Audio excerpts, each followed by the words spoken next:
Jeff Platt. I think Hello. we're live. I think we're live. We're live. We're live, I think. Like I said, I've got and anybody who's ever watched one of these lives, first and foremost, thanks for coming back. Thanks for joining again. It's been a little while. I have the pleasure today of introducing the newest member of the KēSTA I.T team, Jeff Platt, well known in the Silicon Slopes by many. That being said, I'd love to have you just give a kind of a brief introduction and a little bit of background on your professional history, Jeff. It also will buy me a little time to make sure that we're live and make sure I can monitor the comments because, I'm sure that many people that are watching us now are super excited about the opportunity to identify the movie quotes you casually drop and win some KēSTA IT swag. All right. Well, I don't know if I'm well known by a small niche group of people. The movie quotes, I'll try and diversify as much as I possibly can. But heavy comedy, Will Ferrell movies. One movie in particular that Scotty and I both love. There will probably be quite a few quotes from that. I'll work in as many as I possibly can. And for those that are my friends, if you want to text me any movie quotes you want me to drop, I'll try and do that for you. We'll make this fun and interactive. But a little more about me. So I've been in recruiting or in talent acquisition since 1999. In November of 99, so a few months before that, I was working at UPS. Was looking for something new. Saw a job posting for a recruiter on Monster. And I was like, recruiter? That sounds pretty cool. I want to check that out. So that was my armchair. So don't be alarmed there. And saw a posting on Monster for a recruiter, and it sounded interesting and exciting. So I applied and went to work for Tech Systems all the way back in November of 99. They're a large technical staffing company. Worked there until 2002, left, and for 6 years did HR consulting. The company I worked for did a behavioral assessment, much like the DISC profile. If you're familiar with DISC, the different behavior categories, the company I worked for administered assessment in the auto industry. So I did that for 6 years. And then I went back to Tech Systems in 2008 and stayed there until 2016. So was in outside recruiting up until 2016. I went to Vivint in late 2016, which was the start of my internal talent acquisition journey. Went from Vivint to Collective Medical, which was acquired by Point Click Care. And then most recently was at Vendor as their director of talent acquisition, leading the recruiting team. And now I'm with KēSTA. So very excited to be here. I've been thinking about coming back to the outside recruiting world for a while now, for at least a year or so. And I'm just thrilled to be here working with Scotty, the great and powerful Scotty John, and Ryan Elliott and Patrick Hardy and all the great people at KēSTA. Well, we're thrilled to have you. Needless to say, and then we're not just going to sit here and pump each other's tires though. This whole time, we're going to get down to business and talk about. Well, let me tee this up a little bit. It's going to be a relatively broad conversation, but the thrust of the conversation overall is really going to be focused on how to stand out as a job seeker, whether you're partnering with an external recruiting agency like our own, or if you're trying to, make sure you rise above the crowds when it comes to applying directly. And to your point, Jeff, given your background in talent acquisition, I think you're uniquely positioned to give some really good tips and thoughts around how best to stand out. So that's going to be what we're going to talk about generally. I didn't warn you before we went live, and now here we are live, and I'm going to throw this out here, but perhaps we can make this a standing meeting. I don't know how often, how frequent we'll do it. But I would also love to just solicit any comments from anyone who is watching right now, with other topics that you'd like to hear Jeff and I talk about in the future. So let's jump into it, man. Let's get down to business here. With regard to, I'm going to start very broad. What does it take to stand out as a job seeking candidate today? So, one, before I jump into that, is it okay if I drink a beverage while we talk? Is there, would you say, a beverage there? There's a beverage here, man. Um, this is a Celsius. I'm not paid by Celsius. Good beverage though. Is it okay? Is that okay that I have a beverage while we're doing this? If you're asking me, then yes. The Okay. answer is yeah. And you're a trendy guy there.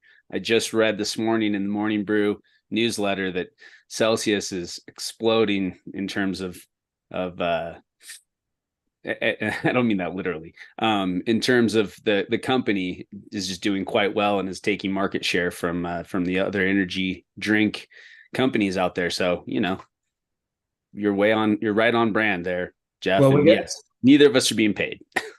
my wife got the 20 pack at Costco, and they are delicious, delicious beverage. So tasty beverage. And then far as making this a standing meeting, so if you'd like to, I have a standing desk. I could make this a standing meeting. I know Yeah, you're man, referring to a do different kind it. of standing meeting, but I just thought I would throw in a dad joke. Never mind. I'll answer your question. So the question was, how do you stand out as a job seeker? Correct. So I would say that so because I've done internal talent acquisition and I've worked for and been in the agency outside recruiting world, I think I have some advice that could be helpful. I've also just recently finished looking for my own job. So knew that my time was coming to an end at my last company vendor, and so went into a job search, and I did what many people do, applying for jobs. But I think what is more important is all the activity and networking you do outside of just applying for jobs. So let me just start with, I think a lot of people, so job seekers know this right now, but what most internal talent acquisition teams are experiencing right now is they're inundated with applicants. There are more applicants for, I would say, almost every single posting than there ever has been before, and so it is hard to stand out and get the attention of the recruiter or the talent acquisition person, or really the hiring manager of the company you're applying with. A good example: when I was a vendor, we had a cyber security risk role that I posted. We had 400 applicants in 24 hours. So that's the environment that most talent acquisition people are up against. Now we can have a separate conversation about, and we actually took the posting down because there was just no way for me to manage all those applicants. And I think it's worth a conversation, whether it's us or someone else, talking about what is the right way for internal talent acquisition teams to handle that. Do you take it down to work with a manageable list of applicants, or do you leave it up, giving everyone an opportunity to apply? Because if we would have left that up, we would have had hundreds, if not thousands, of applicants. So again, the recruiting teams, the HR teams are dealing with hundreds and hundreds of applicants, and yes, you need to apply for the job. But some of the things that I found effective and that worked with me as I was reviewing candidates for positions I was working on in my last company is a lot of LinkedIn networking. So when I saw a job that I wanted to apply to, I tried to identify the recruiter that might be working on that role on LinkedIn. And I would reach out directly, send a connection request. In that connection request, hey, Scotty, I just applied for this role. I think my background aligns really well with what you're looking for. I'd love to schedule a conversation. So that was one thing that I did additionally, and that was done to me as a recruiter that worked. In fact, as I was trying to manage all the applicants, the 400 or so, because I live on LinkedIn. I started on LinkedIn, and I would go to those messages, and I would review that person's background. And if they looked like a good fit, I would schedule an interview with them. So I think it is helpful if you do that. Reach out to the recruiter if you can find that person. If you can't find the recruiter, find someone in talent acquisition in that company. If you can't find talent acquisition, look for someone in HR. If you can't find HR, and if it's a software engineer and you can identify an engineering manager, reach out to the engineering manager. In fact, I think multiple reach outs to multiple people is helpful.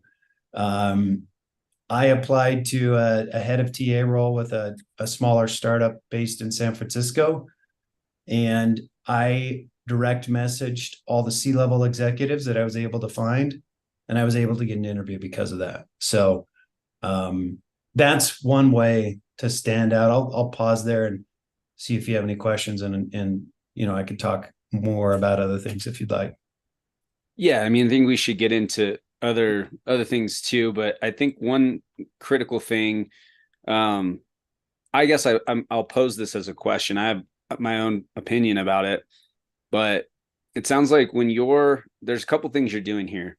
So number one, you're applying to the position, the posting, and then you're doing these reach outs in addition to that, correct? Yep. How do you feel about sending a resume when it comes to this LinkedIn outreach? Again, I've got an opinion on this, but I'm curious what your thoughts are. So that was something that I saw quite often, is someone would send me their resume directly on LinkedIn. And I thought it was great. I wasn't against it. I thought it was a good way to stand out. I did have a few people that emailed me directly, that found my work email and sent me a resume through email directly, which was effective because it got my eyes on their resume and their application. And I think the best ones, honestly, took the job description and addressed the required skills in the job description in the email. Hey, Jeff, you're looking for 10 years of experience with this tool. I worked with it at my last two companies. And you're also looking for this. This is where I've done that. I think that's also really effective. Yeah, and I couldn't disagree more. So that's great. We got to have a little bit of disagreement here to keep it interesting. But I am curious because you, as head of talent acquisition, are saying that you thought that was effective. Personally, I highly recommend people do not do that when I'm speaking with them about this particular thing. The reason for it is because when you send your resume to somebody cold, especially if you've already applied, you're basically just asking them to take time out of their day, and even though it's not a lot of work, do the work of reading your resume and trying to understand whether or not you're a fit for the job. So I feel like there's a lot of hiring managers, and again, you know, I've been a corporate recruiter myself for a period, but not ever leading the TA function. So I am curious to hear. It sounds like you were okay with it. You felt like it worked. You didn't feel like it was basically assumptive or putting basically asking you to go and do something when this person's not necessarily quote unquote respecting the process.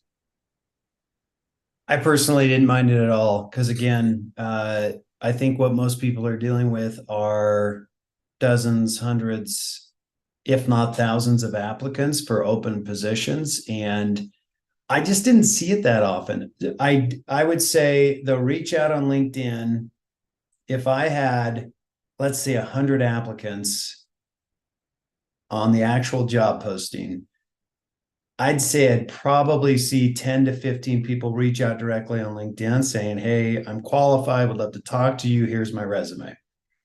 So it wasn't an abnormal amount of people where I didn't feel like I could get to it. As far as those people that emailed me directly saying, hey, Jeff, I saw this posting. Here's my resume. I've applied. And by the way, here's how I'm qualified. I saw that maybe by one or two candidates for each posting. I think the key is to stand out when it's really hard to stand out. Um, so, I think you make a really good point. Are there hiring leaders, recruiters, hiring managers who might be inconvenienced or frustrated by that? Yeah, I think so. For me personally, I didn't mind it at all, and I did a good amount of executive recruiting in my last company, and maybe it's just something more common or acceptable in executive recruiting, but I didn't mind it at all. Interesting. No, I think it's good. I mean, I think my big takeaway is it's better to do something in addition to applying cold rather than nothing at all. You know, you're not gonna you can't please everyone, obviously, right? And it's a highly subjective. Um, it's funny because I talk about this too with people. The resume itself is highly subjective. You and I have ideas about what makes a resume good, but if you ask 10 different recruiters and or hiring managers that question, what makes a resume good, you're probably going to get 8 different answers. So just doing something in addition to the cold application is really what we're driving at here. And my thought is um, reaching out, making them aware you've applied, and to your point, Jeff, making sure that that individual, whether it's the recruiter or the hiring manager, kind of knows why you believe you're a good fit for the job. So highlighting some of that and not sending a resume, that's kind of my thought. But I think it's great to know that for you, it was like, oh yeah, send your resume. That's no problem at all. The key is just to do something other than apply. Yeah. Absolutely. And in fact, one of the things that I think helped me quite a bit, I would recommend to anyone who has found themselves in a position where they're actively looking, maybe they got laid off or they decided to make a job switch is, job searching now takes a lot more work than it ever has before. And one of the things I think really that I did that was helpful is instead of just applying to open jobs, I reached out proactively to people that I've worked with in the past. These were leaders I worked with at other companies. And I went back as far as I could possibly go and say, hey, just wanted you to know I'm looking for something new again. I see you're now at this company. It doesn't look like they have a role posted that is a fit with my experience, but if anything comes open or if you hear of anything, please keep me in mind. Um, I had at least 3 positions that uh, became known to me just by doing that. They weren't officially posted roles. These were, executives I'd worked with in the past that said, actually, we're thinking about doing this. Would love to chat and talk more about it. So, um, again, the job search now takes more work than it ever has before. And I think that's one of the things that helps quite a bit. And I think we're going to get to this, but I can also talk about working with a recruiter, which I think is, of course, very helpful. Yeah, we are going to get to that. One thing I will also mention, just I know I'm supposed to be interviewing you, but here I'm just giving my opinions as well. Please So do. I think that taking advantage of the downtime, it's easier said than done, right? I'm sure I know there's stress when you're searching for a job. I've been there before myself. Um, but there's a reason why what I'm about to recommend makes sense in my mind twofold. One, so first let me explain what I think is a worthwhile use of time while you're searching for a job. In addition to what you talked about, reaching out to people in your professional network, people you've worked with in the past via LinkedIn, and just making them aware.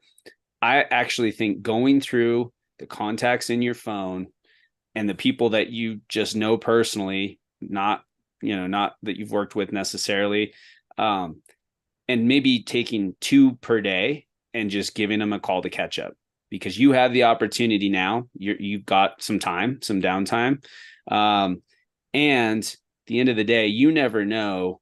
It'll inevitably come up that you're on, hey, I'm calling you at 3 o'clock on a Wednesday because I'm actually actively on the market. You don't know who's, son-in-law's hairdresser's dog sitter is going to be like hiring. That was a terrible example, but you know what I'm saying? Like, Yeah. the more people who know that you're looking, and it'll come up naturally because they're going to ask, well, what are you up to? How's life? You just mentioned, I'm actually on the market for something new. If you hear of anything, let me know. It could be as simple as that. but it's great to make the connection and potentially reconnect with people that you haven't had time to connect with since you've been working.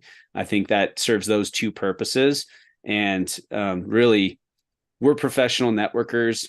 A lot of people, including people watching this, probably get tired of that term networking. It's overused for sure, but that's all it is. It's just reaching out to people and the relationships you already have. So I would highly recommend doing that as well.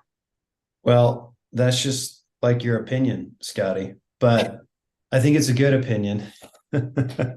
I I totally agree with you. The most networking you can possibly do is super helpful, and I think it's interesting. I was just thinking about this, that we're in a day and of age where technology is taking over everything, but is it interesting that the technology aspect of job searching has become less effective and the personal side of job searching has become a lot more effective? And people have different ideas of what networking really is.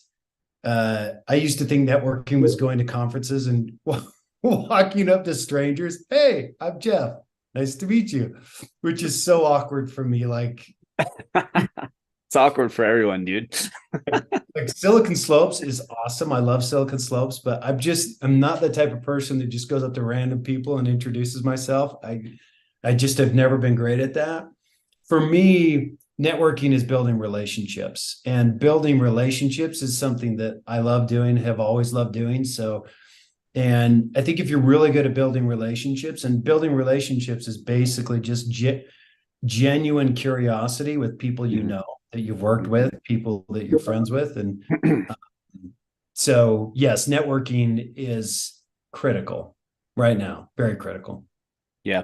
Yeah. And for those that aren't as interested in building relationships or don't feel like it's something they're as good at, we'll just, again, we're going to talk about our own biases, of course, given who we are and what we've done as professionals. But I just can't emphasize enough the importance of, even if your professional network's relatively small, doing your best to stay in touch, even when you don't need to, if you're not seeking a job, etc.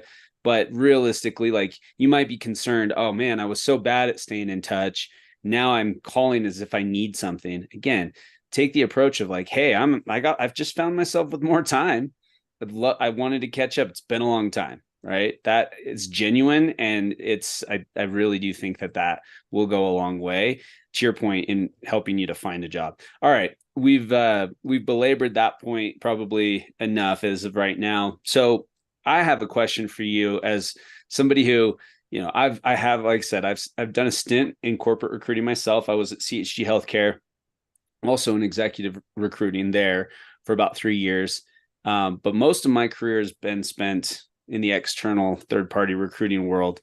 And again, I have opinions about this, but from a TA perspective, what's your take on cover letters? Yeah, cover letters. Do I think cover letters are a big difference maker?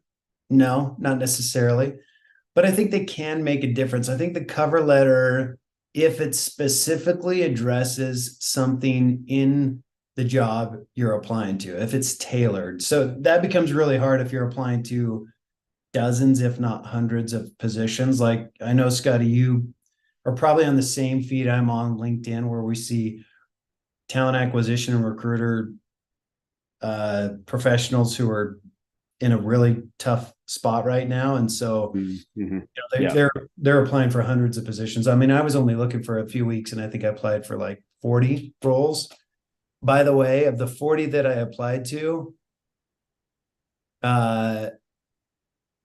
only one requested an interview, but the networking I did, I had an interview every time. So just, again, the power of networking. And did want to go back to, if people aren't comfortable building relationships or networking, that to me is proof positive that they should work with a recruiter, because that's what a recruiter will do for you. However, going back to cover letters, I don't know. I don't think they're the end all be all. I don't think they're a terrible idea. I think they're helpful if you tailor them specifically for the job you're applying for. And again, if it's sent directly in an email, direct email to the person hiring for the role. Okay. So kind of neutral on that. What about you? I'm interested. Do you hate them? um, well, man, I just feel like I'm the negative guy on this call today. I don't hate them. I don't hate them. Hey, for those of you at our company that we love, of course, that are on the BD collaboration thread, will you please stop IMing Jeff and I right now? We can hear these notifications, so please stop. Anyway, That's awesome. are you hearing that on your end? Yeah, that's the great thing about doing this live is you just get real life, real Yeah, life. man, we are working like this is just taking some time out of our day jobs, and you can see how busy we are with our IMs. Anyhow, yeah, cover letters, man. I'm not I think I can agree with what you're saying with regard to I'm more or less neutral, but at the end of the day, if I'm completely honest, and I guess that's what I need to do is be completely honest with people. I don't read them, so I'd say it's a not a good use of your time, is my opinion. But that's I suppose I say I don't read them. Um, Historically, I haven't. That may not be the case, because I haven't seen one in a long time. So perhaps if somebody sent one today, then I might think, okay, yeah, that's different. I haven't seen that in a while.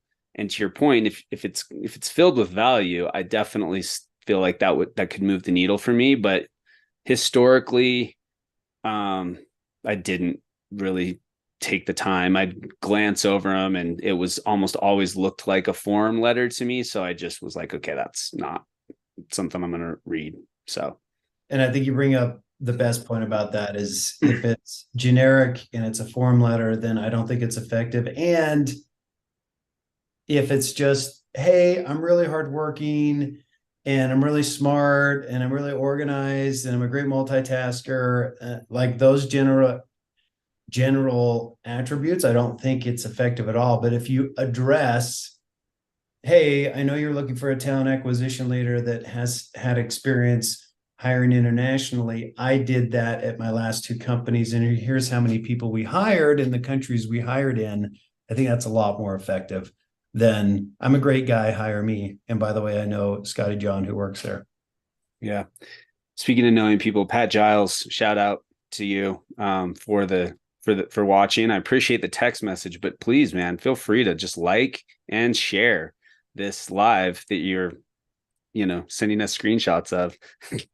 Fun fact about Patrick Giles, he makes the best chili known to man. When we were all at Tech Systems, he won how many chili cook-offs? 6 in a row, I think.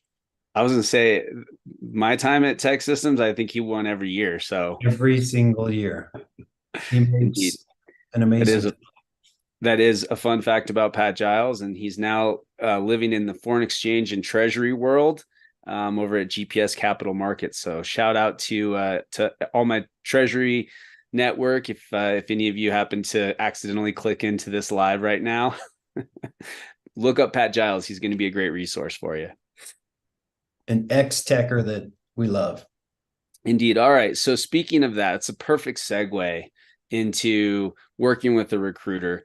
And we're going to do our best to protect against our own biases here because we obviously have them. Having said that, I think we can just share what we feel, and know, and people are going to know that there's a bias, but there's a ton of value, I believe, and I'm going to let you speak to it from the perspective of a talent acquisition leader, not necessarily as a member of a company that does third party recruiting.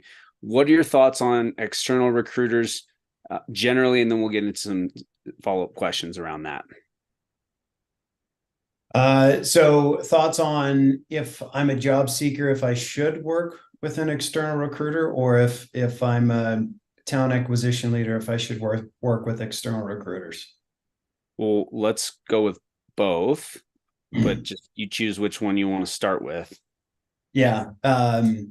So of course I'm going to say yes to both, and that's part of the reason I came back to external recruiting. I loved internal recruiting, I really did. Um, it was a great journey, challenging. There's similarities and big differences, but there are many reasons I came back to this world because I was really excited to jump into this again and have been thinking about it again for over a year now. But if I'm a job seeker, absolutely there is no reason not to work with a recruiter, but you got to work with one that you trust, that's reputable, and I think that's been doing this for a while. So even when I was at in my last company, I would have third party recruiters reach out to me all the time. And there were a couple of recruiters that specialized in human resources placements that I built relationships with and said, hey, I'm happy where I am right now, but I'd love to stay in touch and uh, again build a relationship because you never know how that person is going to help you. And that I was actually able to build a relationship with one that did have an interview that they were able to schedule for me. So as a job seeker, definitely. But my recommendation is build it with someone you trust and that you know, or someone that can be referred to you.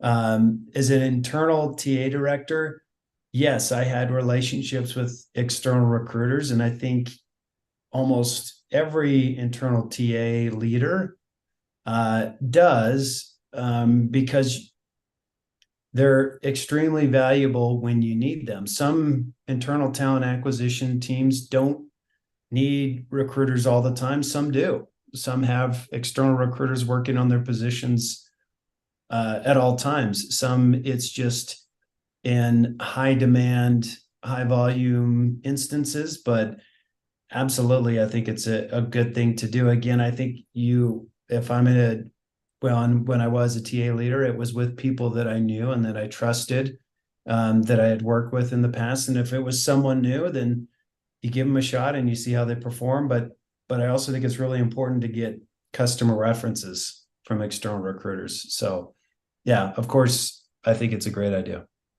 Yeah, so that begs the question. Let's start with from a candidate's perspective.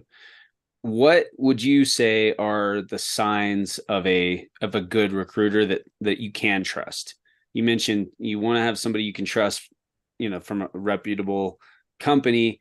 Thinking about our company that is relatively small and relatively new, maybe doesn't have that recognition that another one of our larger competitors would. What, from a candidate's perspective, what are the signs, the telltale signs of a high quality partner that you can trust? Well, in this example, I think that years of experience does matter. And, even though KēSTA IT, we got our start, in 2018, 2019 is when Ryan really started running. If you look at the background of Ryan, of me, of you, of Patrick, of Mark, of the entire team, I mean, there's years and years of experience. I started in 99. I know Patrick did in 2000, same with Ryan. And I think Red started in 99 or 2000. So he's been doing it forever as well. So I think years of experience really does matter. I think one of the ways to tell well, I think maybe the most effective way are references and referrals from other people. Like if you were to go to Patrick's profile on LinkedIn, you'll see multiple references, recommendations from candidates that he's placed. Same with Red, same with you, same with me, same with Ryan. I think those things really matter. But on the surface, I think years of experience really matters. So those would probably be the two things that I think really stand out. And it sounds like you wouldn't change that answer as it relates to the talent acquisition, or in our case, the technical hiring managers as well. When they're thinking about a potential partner, it's pretty much the same answer, correct? Absolutely. And networks do matter. They really do. My last company, one of the third party companies that we worked with was a local executive recruiting company that had experience in a network with the Boston market because we were looking to hire a leader in Boston. And they were great. They were great to work with. They had a strong network. I felt like I could trust them. They were recommended by our COO, and that really mattered to me. So yeah, absolutely. Okay. Well, that makes sense. Again, uh, you're not going to get any arguments from me on either of those things, but I do think that it's not necessarily something that I would have thought about, that those recommendations or the referrals and how important that is. So yeah, that makes a ton of sense. I mean, we could talk for hours about, this topic in general, or plenty of other topics around job seeking, around, um, you know, how best to vet candidates if we're talking in terms of the other side of our business. What didn't we cover today when it comes to job seekers trying to stand out, and or, if there's anything you'd want to add again from the talent acquisition perspective? Excuse me. I think we probably covered most everything, but as I'm looking at my notes, networking and not just cold applying, find contacts that companies applied to on LinkedIn and reaching out to those contacts. We talked about cover letters, addressing specific requirements in a LinkedIn message or an email or a cover letter, and then working with a recruiter. I will say, back to the networking thing, one of the things that worked a few times for me at vendor was that there were candidates, applicants. Listening to your answer about cold reach out, you might think differently about this, but again, as I'm just thinking about the job seeker really standing out, there were a few candidates, applicants who would just reach out randomly to employees of vendor and say, "I'm Scotty John. I applied to this position. You don't know me, but would love your help in getting me in front of the hiring manager." And then that person, let's say it was an account executive at vendor, would Slack me and say, "Hey, I don't know this person, but they reached out to me. Um, hopefully they're a fit for the position." Now, how effective that is, I don't know, but I can tell you that at least I put eyes on that person. So I looked Yeah. at their LinkedIn profile, and if their LinkedIn profile stood out to me right away, I'd be like, "Oh, actually, yes, I do want to talk to this person." So I think any way that you can stand out in any way possible is just really important right now. Yeah, I mean, to be clear, the only thing that I don't necessarily agree with is sending a resume in that cold outreach. But I absolutely agree with you. I would go a step farther with regard to the proactive outreach. You mentioned reaching out to people you've worked with in the past and making sure that they know you're on the market. My thought is, as a job seeker, in addition to, the proactive, or excuse me, the reactive, applying to positions and then reaching out to people at those companies where you've already applied, I'd say make a top 10 or top 20 list of companies you'd like to work for in your market, or if they're fully remote, you've got to do a little bit of research. But if you make that list of the companies that you're most interested in, and then you start to connect with people on LinkedIn in talent acquisition, in HR, in recruiting, and in the job function that you occupy, I think, to your point, you will uncover some of the positions that have yet to even be posted, and you're going to get, you'll be front of the line. So I wholeheartedly agree that it's really important to try to stand out. The only point of disagreement for me is sending a resume. When that happens on my end, you know, oftentimes I'm just like, I don't have the time to take a look at this right now. So, I won't do it. Again, my own personal kind of bias. And I think what we've learned today is that you should do something. Something's better than nothing when it comes to that. You're right. A lot of ins, a lot of outs, a lot of what have yous. Well, I will say this. We've successfully established our favorite movie for anybody who caught the multiple quotes that happened. It was all from the same movie, which says a little something about you and I, Jeff. But that's Apparently, I only watch one movie. yeah. Patrick is disappointed in the two of us right about now. He is. Um, all right. Well, thanks again, man. I really appreciate you coming on. Welcome to the team. As you well know, we're thrilled to have you. Um, and I'm looking forward to, I'm sure we're going to get, we haven't yet, but I'm sure we're going to get a ton of comments on this post about all the topics that you and I should do in the future as it relates to job seeking, as it relates to hiring, as it relates to the Big Lebowski. Um, but yeah, if yeah, we'll see you on here again sometime soon, Jeff. Thanks so much for coming on. Thanks for having me. Tomorrow's already the 10th, Scotty. So Very good. All right. Thanks for joining us. We'll see you next time.